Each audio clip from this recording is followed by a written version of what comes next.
Señal directa.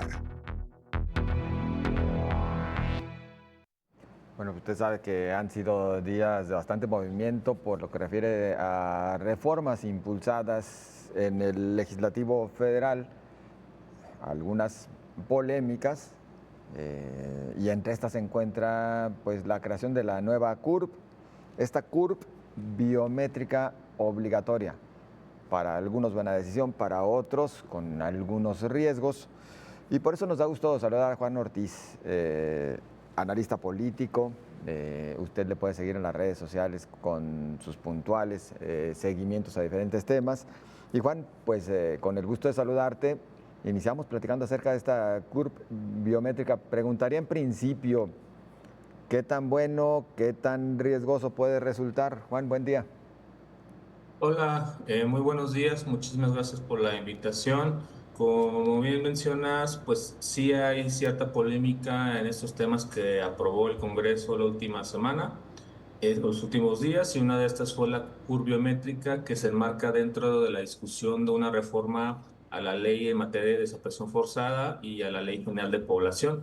Digamos que fue un paquete grande, fueron muchos temas, pero dentro de todo esto una parte pequeña se dedicó a lo de la curva biométrica, que para decirlo fácil es como tener una nueva credencial del INE, ¿no? Una credencial con tu foto, con tu huella digital, posiblemente con tu iris, con tus datos personales, que va a ser la nueva identidad oficial, porque por práctica común la credencial del INE se convirtió en esta identidad oficial, aunque de manera no reconocida dentro de la ley, sino por práctica común.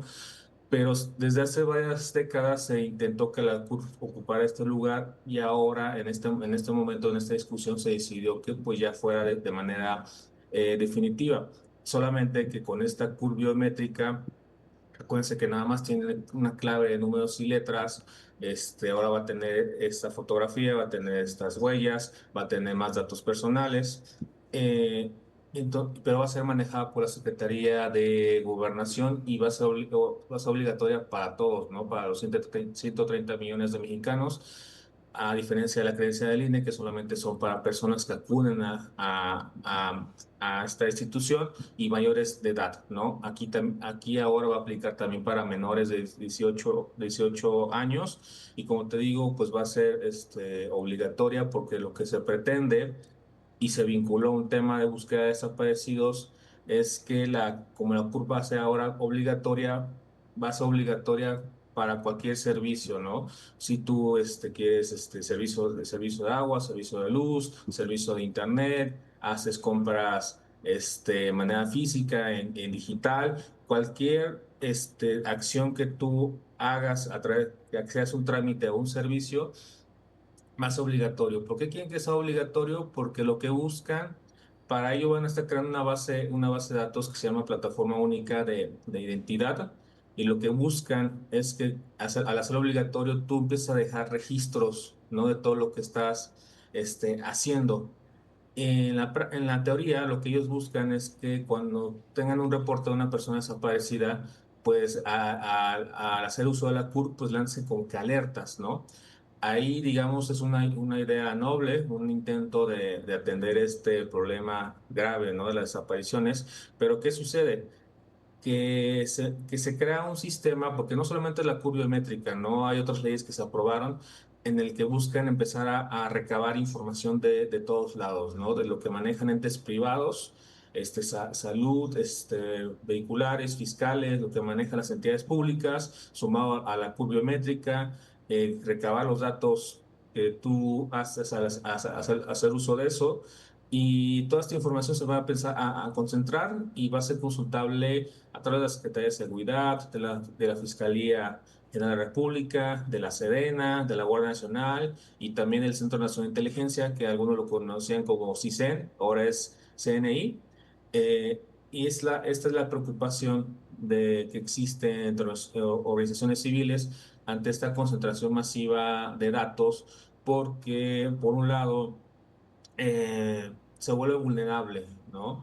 Vulnerable a actos de corrupción, Exacto. vulnerable a abusos de autoridad, vulnerable a ataques informáticos, porque es una información muy valiosa, que es valiosa para el mercado negro, ¿no? Por ejemplo, y está el riesgo de que esta información se pueda filtrar o hacer uso con malas intenciones, porque al final de cuentas toda esta información lo que va a dar cuenta son nuestros hábitos, ¿no?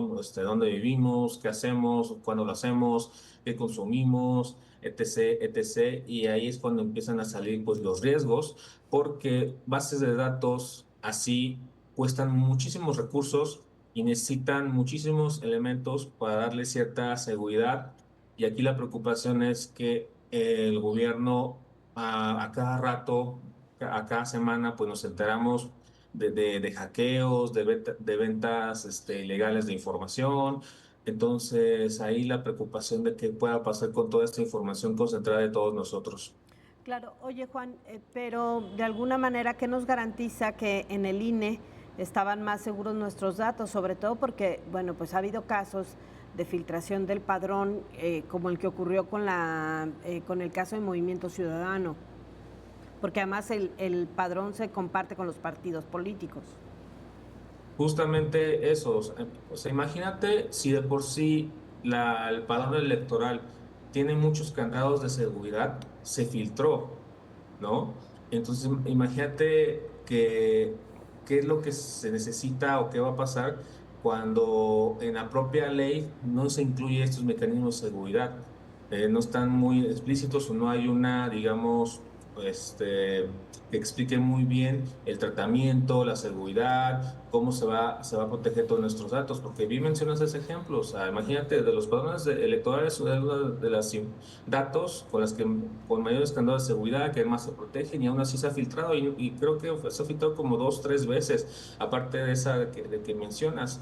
Entonces, si a eso le pasó al padrón electoral, imagínate lo que le va a pasar a estas bases de datos que va a tener la información de 130 millones de mexicanos, más otra información que se va a empezar a recabar a través de la ley de inteligencia que plantea este concepto de interconexión, es decir, que a través de la plataforma que desarrolla la Secretaría de Seguridad, pues va a empezar a pedir información de todas las dependencias públicas, ¿no? Del SAT, de Hacienda, de la CFE, y aparte va a pedir información de todas las entidades, de las empresas, perdón, ¿no? Para tener también a tener acceso a esos datos. Entonces ahí la preocupación, o sea, imagínate si el padrón electoral no se filtró, entonces, ¿qué va a pasar con esta curva y todos estos datos que se van a empezar a concentrar? Diríamos, Juan, a partir justo de lo que nos comentas, que la obligación del gobierno será, uno, pues realmente sí, invertir bastante en sistemas de seguridad, de lo cual se adolece de repente, porque lo hemos visto ya en algunas dependencias, bueno, han hackeado hasta al ejército mismo, y es que se han reducido los recursos para todos estos candados de seguridad en los sistemas informáticos del gobierno federal. Y dos, pues la necesidad de nuevas leyes complementarias, ¿no? Sobre todo para la protección, para una mejor gobernanza, etcétera. Es decir, que se pongan candados por todos lados. Así es, digo, esto último es importante porque teníamos a un INAI, ¿no? Que tenía esta tarea de la protección de datos personales. Ahora estas funciones recaen en la Secretaría de Anticorrupción. Y algo curioso que mencionas, pues la Secretaría de Anticorrupción, pues no es un protagonista en estas reformas. O sea, creo que no sale mencionado. Y ahí, digamos, la preocupación, porque, digamos, cómo va a ser esta vigilancia de la Secretaría Anticorrupción, pues para que se cuiden estos datos personales. En la propia Ley General de Población, de las reformas que se hicieron, no viene cómo va a ser este proceso para recabar datos. O sea, no sé si va a haber más reformas complementarias, porque no se explica cómo va a empezar a obtener la información de todos, ¿no? Si la estás haciendo obligatoria, si le estás pidiendo a todas las dependencias públicas, a todo el sector privado, que te pida la CUR de manera obligatoria, ¿cómo vas a empezar a recabar la información? Sobre todo cuando son menores de edad, ¿no? Y cómo vas a estar renovando esta identificación, porque los menores de edad pues crecen muy rápido.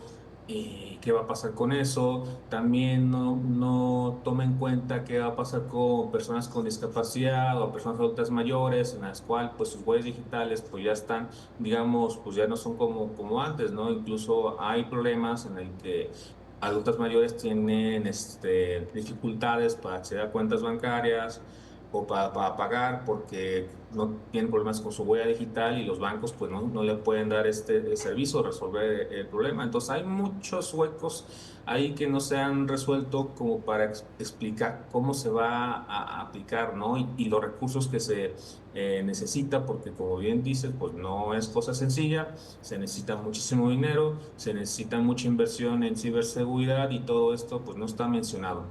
Claro. Oye, Juan, y hay otro detalle que seguramente no podemos dejar de lado, que es la falta de cultura del mexicano respecto a la protección de datos personales, ¿no? Como que no hay esta conciencia de que se trata de un derecho. Claro, sí, digo, tenemos los derechos ARCO, ¿no? Para la protección de datos personales y no están muy difundidos y sí tenemos muy malas prácticas en el que pues damos todos nuestros datos a redes sociales, todos nuestros datos a una app, ¿no? De moda. Entonces, digamos, esa falta de cultura digital, ¿no? De derechos digitales, con lo cual pues puede ser que este tema no puede ser tan escandaloso porque también está muy arraigado el hecho de que tú le entregas la información a tal dependencia, a tal empresa, a tal aplicación, a tal red social, pero sí es, digamos, necesario porque sí es preocupante que no es lo mismo, ¿no? A final de cuentas es información fragmentada, ¿no? Y por ejemplo, para un ciberdelincuente que quiere esta información para suplantar identidad, se tiene que trabajar pues para empezar a juntar toda esta información y lograr su cometido. Aquí el problema es que ahora toda esta información de nosotros pues, se va a concentrar en bases de datos del Claro. propio gobierno, se vuelve un botín irresistible y aquí el problema es que no es como cuando te hackean una cuenta o un correo, ¿no?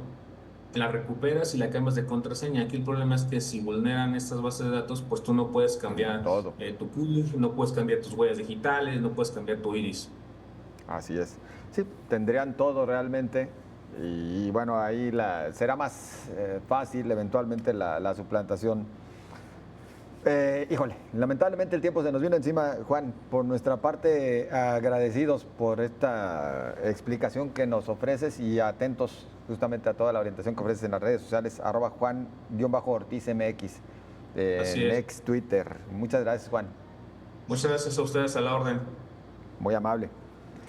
Juan Ortiz, analista político. Bueno, nos tocó este día revisar dos temas, al menos así de manera rápida, a propósito de las recientes reformas. Por una parte, esta CURP biométrica, por la otra, en el comentario que ya le compartíamos, pues relacionado justamente con la también polémica durante toda su discusión, ley de telecomunicaciones. Vamos rápido a la pausa, continuamos con más.